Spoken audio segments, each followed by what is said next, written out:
Kekalahan selalu sulit diterima. Tidak normal bagi kami kebobolan dengan cara yang seperti itu. Kami punya 7 pemain di kotak penalti, sementara mereka 3. Kami harus bisa lebih baik lagi. Sepak bola tidak akan memaafkan kesalahan-kesalahan kecil seperti itu. Cerewetan ceking kita, nyerewetin apa aja.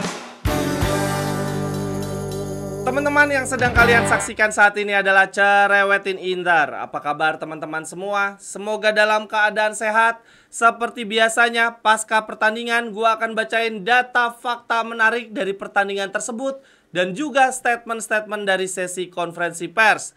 Berarti dalam hal ini dari pertandingan melawan Bolonya yang mana kita kalah 1-0. Oke, kita mulai. Data fakta menarik yang pertama dari pertandingan lawan Bolonya.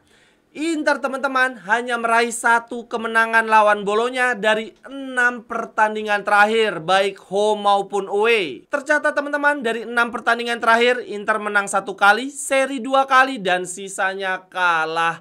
Aduh, ini Bolonya benar-benar menjadi momok ya. Gua jadi mulai trauma nih, dejavu kejadian 2022 saat Scudetto kita melayang ke tangan Milan gara-gara kalah dari Bolonya blunder radu. Kemudian lanjut data fakta menarik berikutnya. Kita lihat expected goalnya teman-teman. Buset deh, ini benar-benar menjelaskan jalannya pertandingan ya, bahwa sebetulnya kedua tim sangat minim bikin peluang. Masa iya expected goal Bolonya dan Inter sama-sama tidak mencapai 1 gol. Bolonya 0,81, Inter 0,62.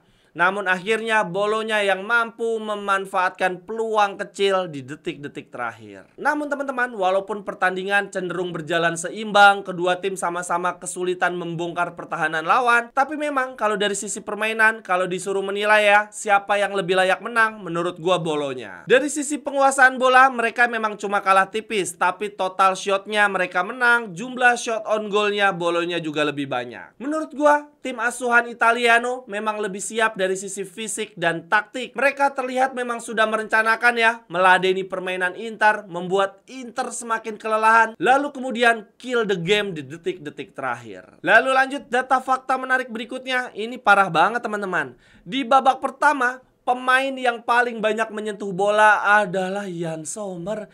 Gila teman-teman, ada 22 pemain di lapangan. Yang paling banyak menyentuh bola adalah pemain yang diem di bawah mistar. Ini benar-benar bisa menunjukkan jalannya laga. Sangat membosankan. Bola cuma mengalir di situ-situ aja ya. Khususnya ball possession Inter cuma bolak-balik ke kakinya Yann Sommer. Kemudian lanjut data fakta menarik berikutnya lagi. Kemarin di pertandingan lawan Bolonya, Inter sebetulnya menurunkan duet baru teman-teman. Lautaro Correa walaupun sudah di Inter sejak lama, tetapi ternyata di musim ini mereka baru turun bersama 2 kali. Yang mana salah satunya ya kemarin itu di pertandingan lawan Bolonya. Artinya sebelumnya kedua pemain ini cuma pernah bermain bersama sebanyak 1 pertandingan. Oleh karenanya nggak heran di pertandingan kemarin kombinasi keduanya sama sekali nggak cair ya. Terlihat sangat amat kaku. Ini kalau dilihat jumlahnya di sepanjang musim ini, Lautaro paling banyak tampil bersama Thuram, yaitu 29 pertandingan, mencatat 18 kemenangan, 9 seri 2 kali kalah.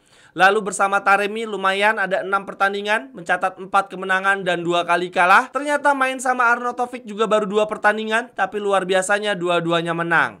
Sedangkan bersama Korea main 2 kali, 1 menang, 1 kali kalah. Lalu lanjut data fakta menarik berikutnya lagi. Kekalahan kita kemarin dari Bolonya yang perlu dievaluasi bukan cuma lini pertahanan, tetapi juga lini depan.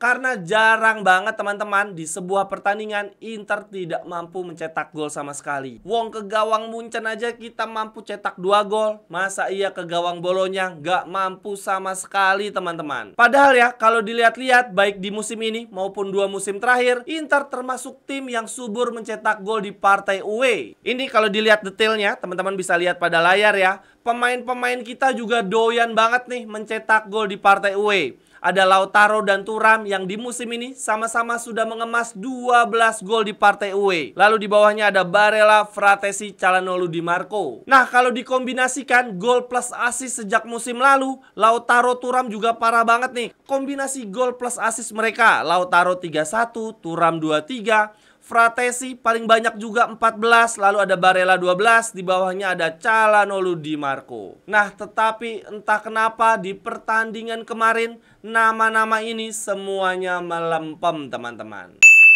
Bagi teman-teman yang ingin mengajak kerjasama bisnis atau membeli jersey serta merchandise lainnya, silakan hubungi nomor gua yang ada di kolom deskripsi. Kemudian lanjut, data fakta menarik lainnya lagi. Di pertandingan lawan Bolonya kemarin, Inter lebih banyak membuat peluang, membahayakan gawang Bolonya melalui situasi bola mati, khususnya corner. Dan itu sangat amat wajar, teman-teman, karena di Serie A, Inter adalah tim yang paling banyak mencetak gol dari situasi-situasi bola mati, salah satunya dari corner. Dan biasanya gol-gol Inter berasal dari bola-bola heading ya, dari duel-duel udara. Nah, ini teman-teman bisa lihat pada layar. Sebagian besar disumbangkan oleh bek-bek kita, teman-teman. 16 gol sundulan Inter di musim ini dihasilkan dari para bek, yaitu dari Acerbi, Dumfries, Augusto, dan Jan Bisek, masing-masing mencetak 3 gol sundulan.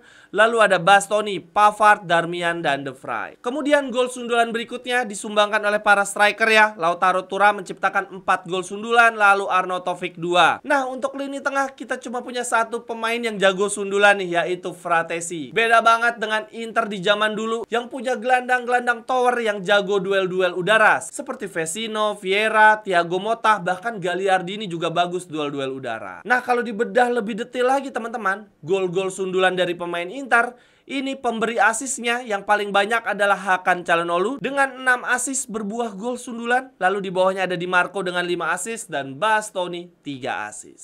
Kemudian lanjut, data fakta menarik berikutnya lagi. Gol Orsolini kemarin adalah gol ke-12 dia di Serie A musim ini. Dan ini berarti Orsolini menciptakan sejarah baru bagi klub, teman-teman. Karena pemain Bolonya terakhir yang mampu mencetak gol sebanyak ini dalam satu musim di Serie A adalah Gilardino, sang juara dunia. Ini ya, gara-gara Orsolini menciptakan gol yang membuat Inter kalah. Sekarang jersey dia dipajang-pajang di kota Naples, teman-teman. Orsolini menjadi pujaan baru publik Napoli. Lalu kemudian lanjut yang berikutnya, teman-teman. Gue mau bacain statement-statement menarik dari sesi konferensi pers pasca pertandingan melawan Bolonya. Yang pertama ada dari Nicolo Barella. Dia bilang begini: kekalahan selalu sulit diterima. Tidak normal bagi kami kebobolan dengan cara yang seperti itu. Kami punya 7 pemain di kotak penalti, sementara mereka 3. Kami harus bisa lebih baik lagi. Sepak bola tidak akan memaafkan kesalahan-kesalahan kecil seperti itu. Lalu Barella juga ngomong begini: kami tidak boleh menganggap bahwa pertandingan sudah selesai. Walaupun memang hasil imbang mungkin terasa lebih adil, karena pertandingan juga berlangsung seimbang. Kekalahan ini sangat menyakitkan. Saat ini Nicolo Barella melanjutkan, teman-teman. Dia bilang, kami sedang bersaing di semua kompetisi dan kekalahan ini sangat terasa. Tapi kami masih ada di puncak klasemen bersama Napoli dan liga belum selesai. Perjuangan akan berat sampai akhir dan kami tidak akan berhenti. Kemudian jurnalisnya bertanya, apakah absennya Zielinski sangat berpengaruh bagi Inter? Kemudian Barella bilang begini: absennya Zielinski jelas sangat berpengaruh dalam rotasi di lini tengah. Kami semua kelelahan, tapi kami tidak pernah bersembunyi, kami tidak akan mundur. Kami ingin selalu menang. Ini adalah mentalitas yang kami bangun selama beberapa tahun terakhir. Satu kekalahan tidak akan mengubah segalanya. Saat ini, menurut Barella, teman-teman, kami punya waktu hanya 1 malam untuk rehat dan mencerna kekalahan ini. Dan mulai besok kami akan fokus ke laga berikutnya, yaitu derby. Kami akan siap dan mencoba melakukan yang terbaik. Lalu kemudian berikutnya ada statement dari Simone Inzaghi. Dia bilang begini: kami seharusnya bisa mengantisipasi lebih baik. Gol terjadi karena kami tidak mengamankan bola tiang jauh dan lemparan ke dalam sebelumnya dilakukan 12 sampai dengan 13 meter lebih maju dari seharusnya. Bagaimana bisa hal itu terjadi di depan hakim garis dan wasit keempat? Tapi terlepas dari semua itu, kata Inzaghi, teman-teman, tidak ada alasan. Kami seharusnya bisa lebih baik lagi. Para pemain sudah bekerja keras, kekalahan ini sangat disayangkan. Kemudian jurnalisnya bertanya, bagaimana kondisi pemain-pemain Inter yang cedera? Inzaghi bilang begini: kami sedang mencoba melakukan pemulihan untuk Dumfries, Zielinski, dan Thuram. Semoga ketiganya bisa siap di partai lawan Roma. Namun sayangnya, Inzaghi melanjutkan, teman-teman, Bastoni dan Mkhitaryan akan absen di partai lawan Roma karena akumulasi kartu. Sehingga artinya kemungkinan besar mereka akan main sejak menit awal di partai lawan Milan. Lalu lanjut yang berikutnya teman-teman. Gua mau mengundi pemenang tebak skor leg pertama Munchen melawan Inter dengan skor akhir 1-2. Pemenangnya akan mendapatkan Rp100.000 yang disponsori kawan kita Interisti dari Kalimantan Barat. Nah sebetulnya ada 2 giveaway lainnya ya, yaitu leg kedua Inter lawan Munchen dan juga Bolonya melawan Inter. Akan tetapi sayangnya untuk 2 giveaway tersebut tidak ada pemenangnya karena Inter gagal menang. Oke, langsung saja kita undi siapa pemenang tebak skornya. Sudah gua klik, sudah mutar ini Wheels of Name-nya. Siapa yang menang? Ini banyak banget loh. Yang jawab 1-2, gokil pada cenayang semua.